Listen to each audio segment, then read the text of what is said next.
அண்ணாமலையாருக்கு குடம் குடமாக அபிஷேகம் செய்யும் அற்புதமான காட்சி. இந்த காட்சியை கண்டவுடன் நீங்கள் மனமகிழ்ச்சி அடைவதோடு நீங்களும் வெற்றி பெறப் போகிறீர்கள். எவரொருவர் தன் வாழ்நாளில் அபிஷேகம் செய்யும் காட்சியை காண்கின்றாரோ அவர் வாழ்நாளில் அனைத்து ஐஸ்வர்யங்களை பெறுவதாக எம்பெருமான் கூறுகிறார்.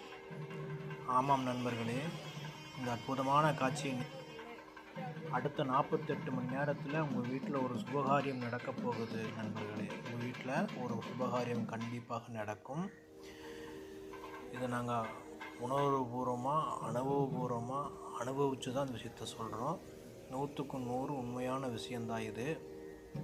அண்ணாமலையாரோட அபிஷேக காட்சியை நம்ம பார்த்துக்கிட்டு இருக்கோம் நண்பர்களே. குடம் குடமாக பாலபிஷேகம் செய்யும் அண்ணாமலையாருக்கு அரோகரா, அண்ணாமலையாருக்கு அரோகரா, அண்ணாமலையாருக்கு அரோகரா.